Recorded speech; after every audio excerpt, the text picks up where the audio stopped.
오늘의 10분 말씀 역대하 35장 20절부터 27절입니다.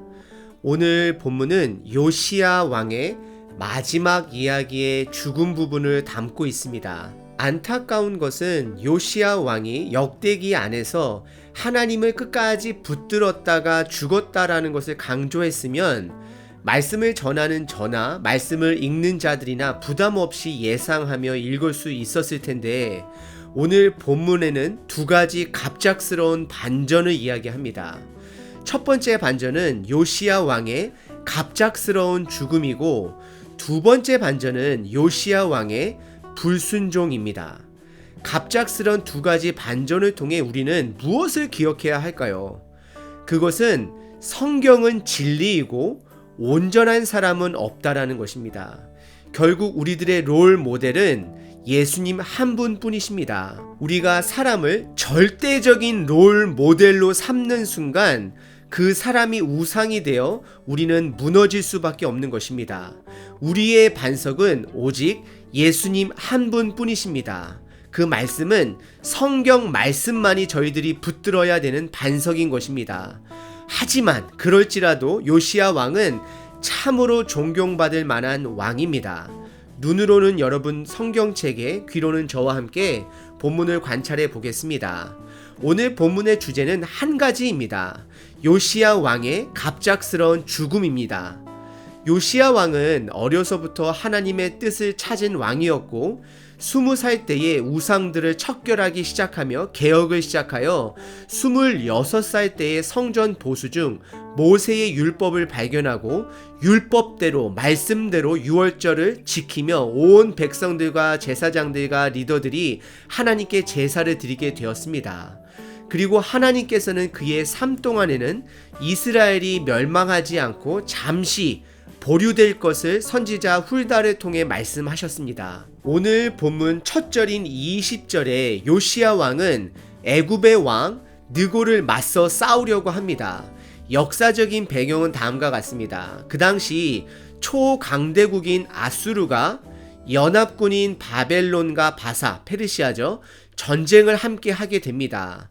그때 애굽 왕 느고는 새로운 제국, 그러니까 바벨론과 바사가 새로운 제국으로 떠오르는 것을 막기 위해 아수르를 돕기 위해서 갈그미스로 향하던 도중이었습니다. 하지만 요시야 왕은 북이스라엘을 멸망시킨 아수르와 그리고 남유다를 침략했던 아수르를 도와주러 가는 애굽 왕 느고를 막기 위해 무기도로 올라갔다가 결국에는 부상을 당하고 죽게 되는 내용입니다. 20절에 요시야 왕이 애굽 왕 느고의 가는 길을 막게 되었고 21절에 느고 왕은 이방 왕으로서 여호와 하나님의 말씀을 전합니다. 참 독특한 절이죠. 21절입니다.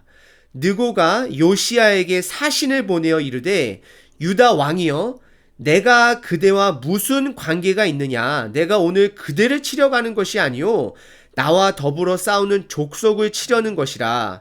하나님이 나에게 명령하사 속히 하라 하셨은즉 하나님이 나와 함께 계시니 그대는 하나님을 거스르지 말라. 그대를 멸하실까 하노라 한다라고 말하고 있습니다. 이스라엘을 치러 가는 것이 아니라 갈그미스로 가서 아수르를 도와주러 가는 것이라 이야기를 합니다. 그리고 본인을 막으면 하나님의 뜻을 거스르는 것임을 전하게 됩니다. 하지만 요시야 왕은 적군이 말하는 하나님을 아마도 거짓으로 생각을 했는지 모르겠지만 22절에 요시야 왕은 변장까지 하며 애굽 왕 느고의 행보를 무기도 골짜기에서 싸우게 되며 막으려고 하는데요. 23절에 활 쏘는 자에 의해 요시야 왕은 부상을 입게 되고 24절에 그냥 간단하게 예루살렘으로 돌아왔지만 죽었다라고 성경은 너무나도 갑작스러운 표현을 하게 됩니다. 그리고 그는 조상들의 묘실에 장사가 되고 그로 인해 온 이스라엘 사람들이 슬퍼했다라고 이야기합니다.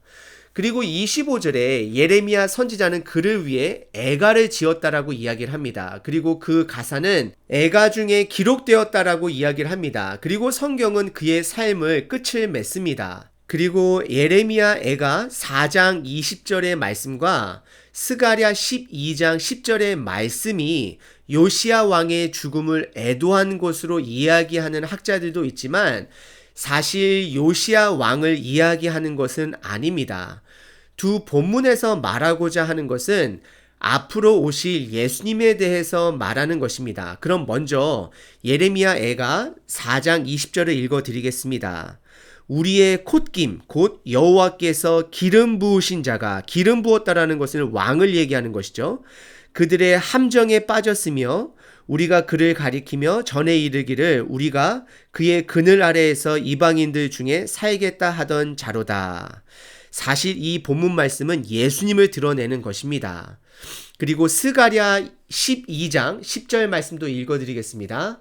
내가 다윗의 집과 예루살렘 거민에게 은총과 간구하는 심령을 부어주리니 그들이 그 찌른 바 그를 바라보고, 찔렸다라는 것은 예수님께서 창으로 옆구리를 찔림을 당하신 것을 이야기하는 것이고요.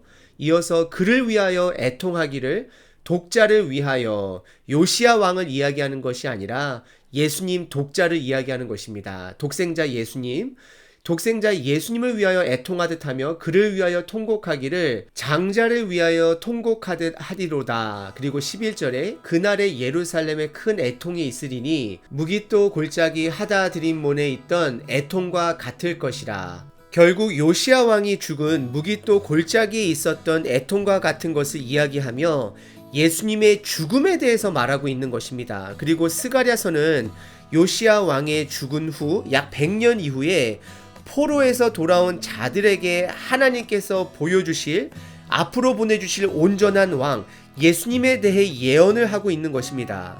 하나님께서는 이스라엘 백성들에게 소망을 주고 있는 것입니다. 하나님께서는 요시야 왕의 삶을 통하여서 우리에게 보내주실 메시아, 그리고 저희들에겐 이미 보내주신 예수님에 대해 이야기하고 있는 것입니다.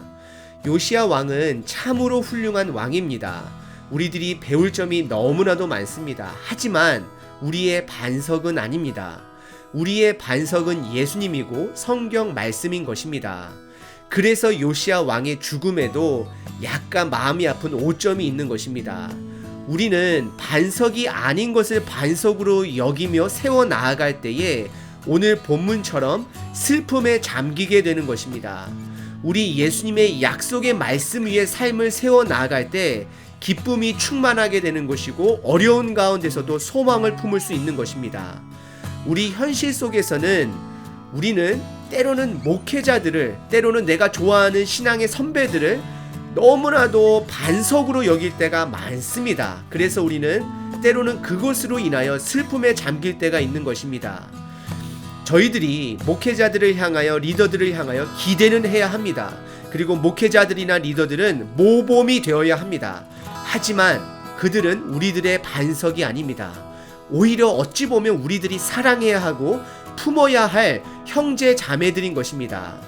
오늘 하루도 반석 대신 말씀 위의 삶을 살아내므로 넉넉하게 사람들을 사랑하고 슬픔보다는 소망과 기쁨이 넘치는 하루 되시길 기도합니다.